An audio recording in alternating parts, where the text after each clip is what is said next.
ಮಾನ್ಯ ಮುಖ್ಯಮಂತ್ರಿಗಳು 18/9/2025 ಒಂದು ಆದೇಶವನ್ನು ಮಾಡಿದ್ದಾರೆ.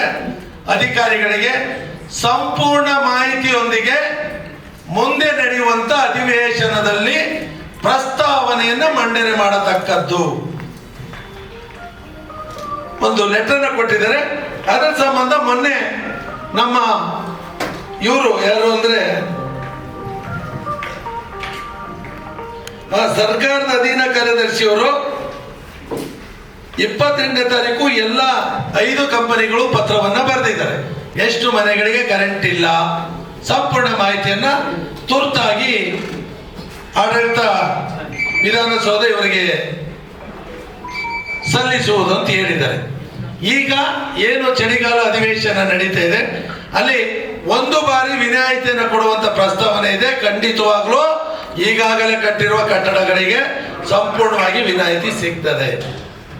ಸುಗ್ರೀವಾಜ್ಞೆ ಮುಖಾಂತರ ವಿನಾಯಿತಿಯನ್ನು ಯಾಕೆ ಕೊಡ್ತಾರೆ ಅಂದ್ರೆ, ನಮ್ಮನೆ ಒಂದು ಪ್ರಜಾವಾಣಿಯಲ್ಲಿ ಒಂದು ನ್ಯೂಸ್ ಅನ್ನು ಮಾಡಿಸಿದ್ದೆ, ಸುರೇಶ್ ಅಂತ ಪ್ರಜಾವಾಣಿ ಎಡಿಟ್ ಹೇಳಿ, ಈ ರಾಜ್ಯದ ಮುಖ್ಯಮಂತ್ರಿಗಳ ಮನೆಗೆ ಕಳೆದ 6 ತಿಂಗಳಿಂದ ವಿದ್ಯುತ್ ಸಂಪರ್ಕ ಇಲ್ಲ.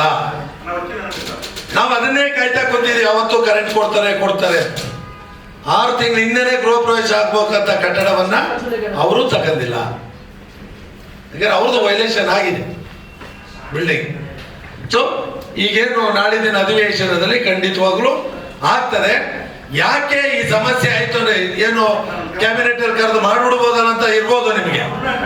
ನಮ್ಮ ಏನು ಡಾಕ್ಟರ್ BR ಅಂಬೇಡ್ಕರ್ ಅವರ ಸಂವಿಧಾನದಲ್ಲಿ ಕಾರ್ಯಾಂಗ, ನ್ಯಾಯಾಂಗ, ಶಾಸಕಾಂಗ. ನ್ಯಾಯಾಂಗ ಏನು ಆದೇಶವನ್ನ ಮಾಡ್ತದೆ, ಕಾರ್ಯಾಂಗ ಪಾಲನೆ ಮಾಡ್ತಕ್ಕಂಥ. ಇವೆರಡನ್ನ ಬದಲಾವಣೆ ಮಾಡುವ ಹಕ್ಕು ಶಾಸಕಾಂಗಕ್ಕೆ ಇದೆ. ಆದ್ರೆ ಈ ಒಂದು ವ್ಯವಸ್ಥೆಯಲ್ಲಿ ಅದನ್ನ ಕಾನೂನುಬದ್ಧವಾಗಿ ಮಾಡಬೇಕು. ನಮ್ಮ ಒಂದು ಭಾಷೆಯಲ್ಲಿ ಹೇಳ್ಬೇಕಾದ್ರೆ ಪ್ರೀತಿ ಮಾಡಿ ಮದುವೆ ಆಗ್ಬಿಡ್ಬೋದು 1 ತಿಂಗಳು 15 ದಿನದಲ್ಲಿ. ಅದೇ ಆಕೆಗೆ ಡ್ರೈವರ್ಸ್ ಕೊಡ್ಬೇಕಾದ್ರೆ ಕಾನೂನು ಪ್ರಕಾರನೇ ಕೊಡ್ಬೇಕು, ವರ್ಷಾನುಗಟ್ಟಲೆ ಆಗ್ತದೆ. ಸರ್ಕಾರ ಆ ಪರಿಸ್ಥಿತಿ ಸಿಕ್ಕಾಗ್ಬಿಡ್ತು. ಇಡೀ ಇಂಡಿಯಾದಲ್ಲಿ ಯಾವ ಸರ್ಕಾರನೂ ಜಾರಿ ಮಾಡಿಲ್ಲ. ಇವರು ಜಾರಿ ಮಾಡದವಾಗಿದ್ರೆ ಏನೂ ತೊಂದರೆ ಆಗ್ತಾ ಇರಲಿಲ್ಲ, ಅಫಿಡವಿಟ್ ಕೊಡ್ಬೋದಾಗಿತ್ತು. ಈಗಾಗಲೇ ಕಟ್ಟಿರುವಂತ ಕಟ್ಟಡಗಳು, ನಮ್ಮ ಕರ್ನಾಟಕದಲ್ಲಿ ವಿದ್ಯುತ್ ಸಂಪರ್ಕಕ್ಕೆ ಈ ಕಾಯ್ದೆ ಇತ್ತು.